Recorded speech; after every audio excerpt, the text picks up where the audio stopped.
Listen carefully and answer questions 1 to 4. Hello, how are things going? Not bad, but... What's the trouble? I'm worried about my trip. Yeah, I remember you will go to Cambridge next week. Is that right? Yes, but I'm not sure about the choice of transportation when I get off the flight. Don't you remember that I'm from London? Oh, right. Could you give me some suggestions? Of course. I will arrive at London Heathrow Airport and then go to Cambridge. How about taking a taxi? It is the quickest and most comfortable way. Sure, I know, but it's too expensive. Right. What do you think of the Underground? Darling, there is no underground to your destination from London, okay? OK. Why don't you rent a private car? You mean hire a car at the airport? Yes. Is it very expensive? The cost depends on the type of car. Maybe it's a good choice. Oh, do I need my driving licence? Of course. Don't you have a licence? I lost my driving licence the day before yesterday.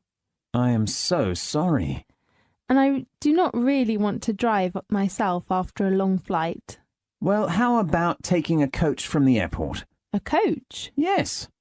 Do you know how much that costs? Usually the minimum fare is about £14.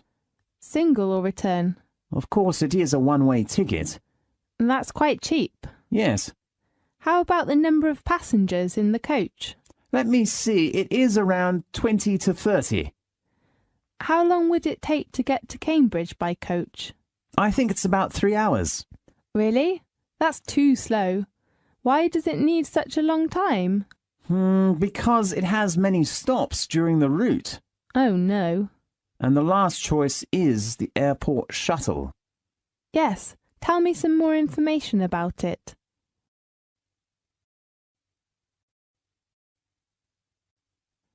Now, look at questions 5 to 10.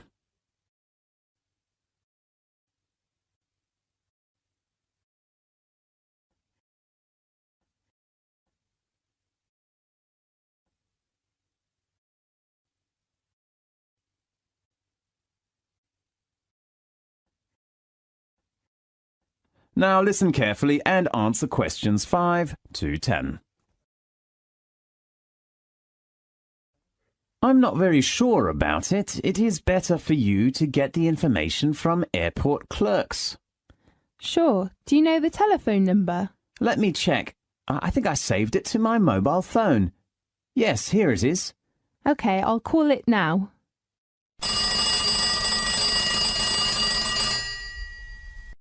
Good morning. This is the transport information at London Heathrow Airport. How can I help you? Good morning. I'd like to reserve a seat on the airport shuttle. OK, I just have to fill out this form for you. What's your name? My name is Echo Gray. And your age? I'm 21 years old. What is your nationality? I come from New York. OK, American. Yes. And your flight number? It's BA188. What date will you arrive? 26th of August. Do you know the arrival time? You mean at Heathrow Airport? Yes. It is 3:05 in the afternoon. Sure. Which terminal? It is...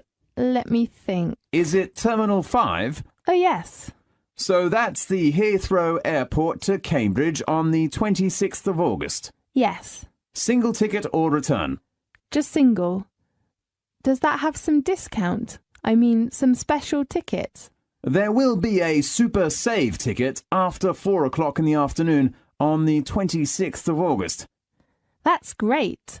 So what's the departure time? 16:10. That will give me plenty of time to collect my baggage. Sure. How much is the fare? A single ticket of Super Save is £18 and includes coffee. That sounds good. Oh, how long will it take to get to Cambridge? Up to 2 hours. Great. The last thing, how will you pay your shuttle fare? Do you accept American Express? Of course. Please tell me your number. It is 3339 5183 77996047. OK. Thank you for choosing Heathrow Airport Shuttle. You can get your shuttle ticket from our reception when you arrive at Heathrow. Thanks for your help. You are welcome. Goodbye. Goodbye. This is the end of section 1. You now have half a minute to check your answers.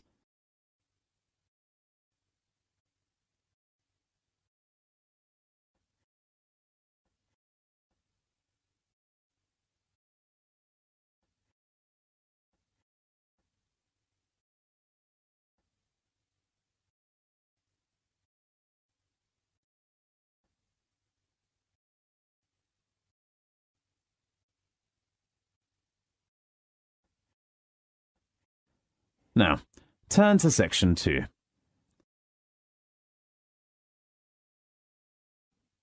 Section 2. You will hear a conversation about health centres. First, you have some time to look at questions 11 to 20.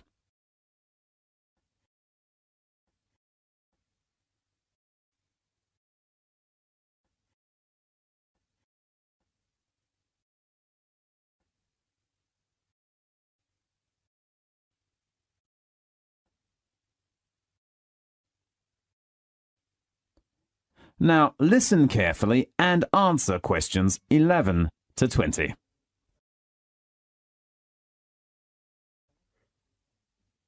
Good morning. Good morning. Come in, please. How can I help you? I want to know some information about your health centre. Yes, sit down, please. There are 2 health centres. One is East Centre and the other is West Centre. Where are they located? East Centre is about 10 minutes to City Hall, very close, and West Centre is out of town. How about the appointment system of the 2 health centres? Well, we have a proper appointment system, but because East Centre has many patients, I have to say its appointment system is not bad. How about the West Centre? It is more efficient than the East Centre, just 48 hours drive in advance. Fine. How about their facilities? What do you mean? How about the difference of medical facilities between the 2 centres? The East Centre has modern facilities, especially for some patients who need an operation. Yes. How about the facilities at the West Centre? It also has a standard facilities, but it's not better than the East Centre. Yes. I'd like to know some information about the doctors in both the health centres. There are about 12 doctors at East Centre. I heard somebody say there is a really nice doctor who is good with children. Yes, he is Dr. Sam. I'm worried about my son's leg. How old is your son? 7 years old. Oh, I think the West Centre is a good choice for you. What do you mean? There are 8 doctors at the West Centre. Dr. Jerry is one of the most famous doctors in both health centres. Yes, it is said that Dr. Jerry is very good with leg trouble. Yes, I will think about it. If you want a doctor to visit you at home, you can reserve a home visit. Really? Yes, but we have a fixed home visit time. Could you tell me the time arrangements? Consulting hour for doctors at the East Centre is from 9 o'clock in the morning to 5 o'clock in the afternoon. And the West Centre? The time is from 10 a.m. to 5 p.m. How about emergencies? If it is an emergency, you can phone at any time, night or day. It might not be your doctor that comes through, though. Yes. How about the charge? You mean in an emergency? Yes. If you are a member, we will charge you £8 at the East Centre. Is it the same fee with the West Centre? No, because of the distance, the charge will be £9.50. Sure. How about medication? When the doctor sees you, you will get a prescription. You can take the medication you need at our health centre or go to a drugstore. Sure. If it's for a child under the age of 10, you don't have to pay for medication. Really? That sounds good. The same thing applies if you are a patient who is retired or pregnant. Right. May I apply for your health centre's membership now? Of course. You should fill in the form first. Fine. This is the end of section 2. You now have half a minute to check your answers.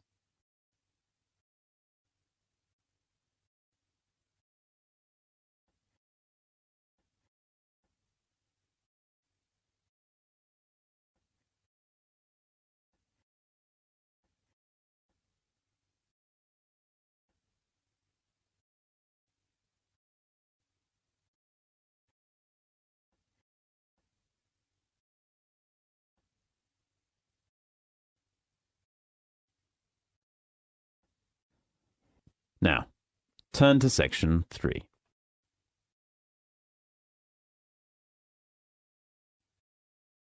Section 3.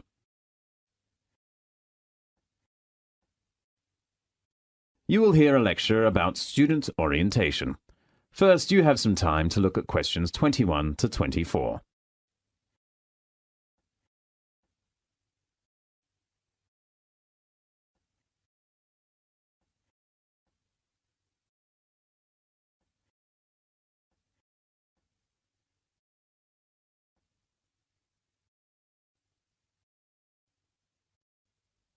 Now, listen carefully and answer questions 21 to 24. Welcome to the University of Newcastle. I'm Caitlin. Now let's welcome Mr. Sutton to give us an introduction of orientation schedule. Thanks, Caitlin. Well, welcome to our university. There are 3 parts of the orientation during the next week. The first part is the campus tour.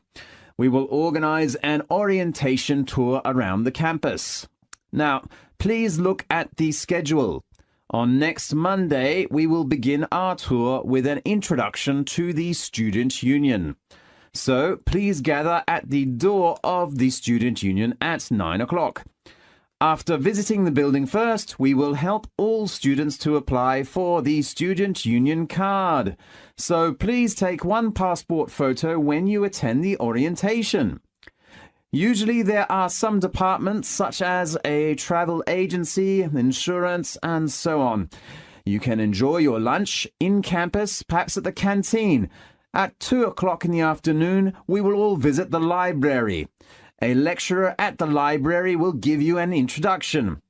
How to apply for a library card, how to borrow reference books, and how to use the facilities in the library.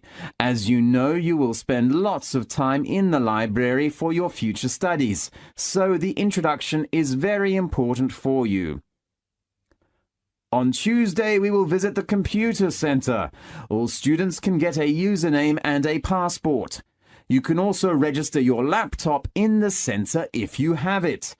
There are some rules of the computer center, especially regarding the use of the printer and the photocopier. After lunch, the next station is the sports center. I am sure you will all be very excited about our facilities. There are also many different societies. You can join in any of them according to your interests and apply for a membership.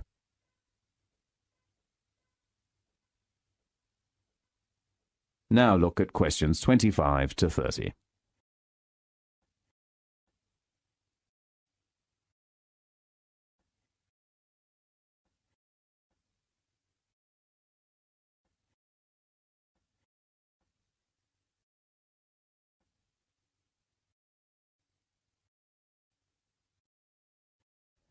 Now listen carefully and answer the questions 25 to 30.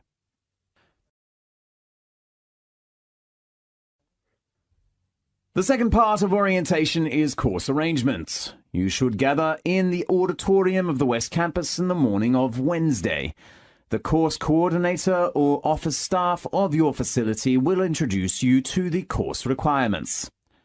First, you will get some information and requirements about compulsory courses, and then optional courses. The faculty often gives students some handouts of course introduction and the different assessments of each subject. Students usually get 1 or 2 days to make a decision of optional courses. Of course, I know nearly all students will focus on the assessment. As usual, we have 4 assessments. Attendance is still the first one. We expect at least 80% attendance, and students cannot choose the time. And then all students have to write an assignment, such as an essay. Your personal tutor will give you help for the topic choice, structure, data collecting, and time arrangement, so don't be worried. As a student of the business faculty, all students have to do a presentation, especially group presentations, in which you can train and improve the team spirit. The last assessment is the exam. I know you will all hate it, but you have to attend some exams. Most exams are open book. Isn't it a busy day on Wednesday? You will have a free morning on Tuesday. We hope all students can come to department offices to get a curriculum and hand in your optional course form in the afternoon. The last part of orientation is a party for all new students. The party will be held at 5 o'clock in the afternoon on Friday. There is a common room on the 3rd floor in the business faculty building. We will prepare for many delicious foods and drink in there, and it will be a good chance to know your advisors and classmates. Okay, that's the main introduction of orientation. I am sure that you will enjoy it. Thanks, Mr. Sutton. The next thing... This is the end of section 3. You now have half a minute to check your answers.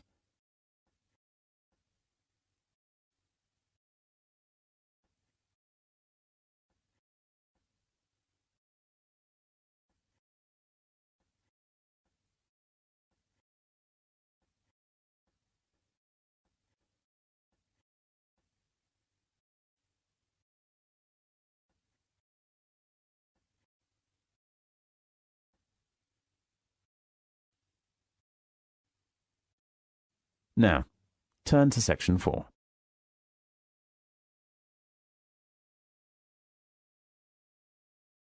Section 4. You will hear a lecture about marine life. First, you have some time to look at questions 31 to 40.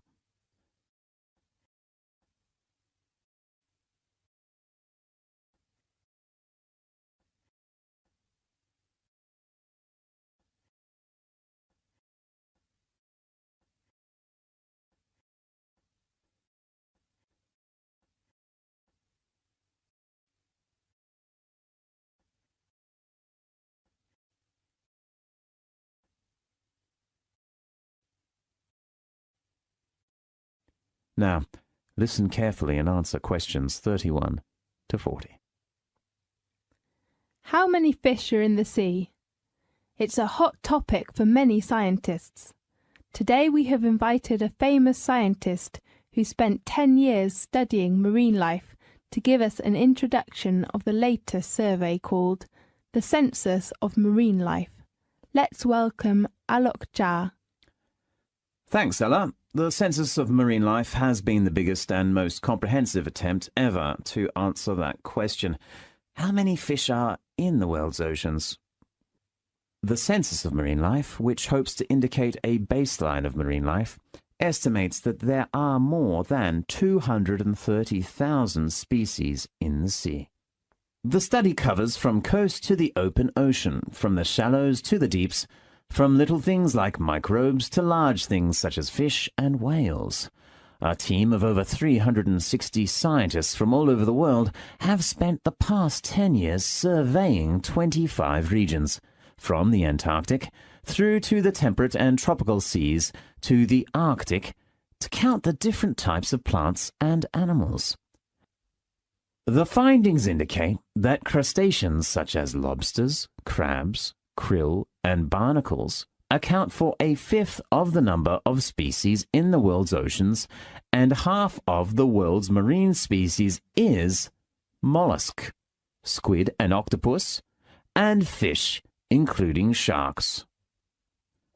The charismatic species usually used in propagating environmental protection, for example whales, sea lions, turtles, and seabirds, account for less than 2% of the species in the world's oceans. The study has also focused on major fields of concern for conservationists. In every region, they got the same experience of a major collapse of what were usually very abundant fish stocks or crabs or crustaceans that are now only 5 to 10% of what they used to be. The main reasons include overfishing, degraded habitats, and pollution. But more problems are presented. Rising water temperatures and acidification brought by climate change and the growth in areas of the ocean that are low in oxygen and therefore unable to support marine life. The census of marine life shows that enclosed seas, such as the Mediterranean Sea, the Gulf of Mexico, China's shells, the Baltic, and the Caribbean, have the most threatened biodiversity.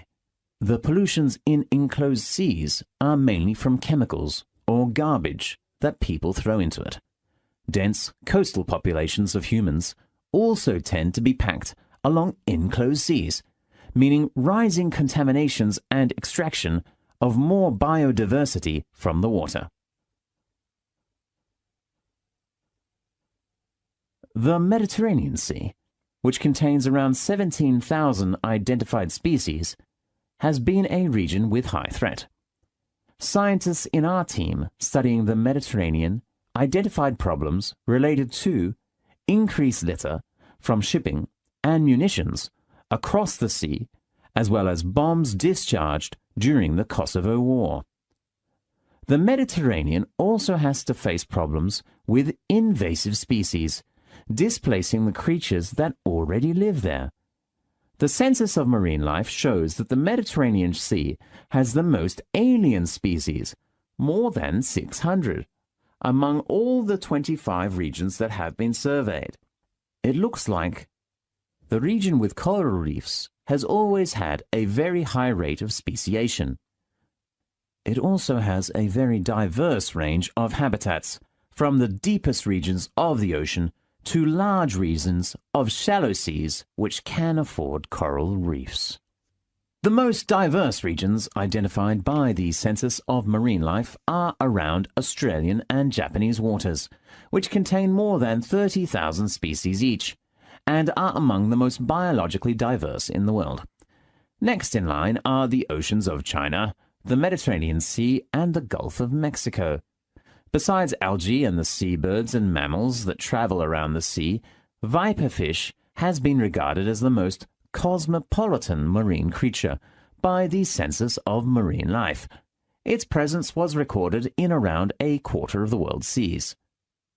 And for every marine species of all kinds known to science, scientists of the Census of Marine Life estimate that at least 4 have yet to be discovered. For example, about 70% of species of fish have been discovered, but for most other groups, likely less than 1/3 are known. Our research team has found the number of marine fish species was about 16,764 and was growing at around 100 a year. So scientists estimate that there are almost 22,000 fish species in the world's oceans. The most fruitful potential areas for discovery include the tropics, deep seas, and southern hemisphere.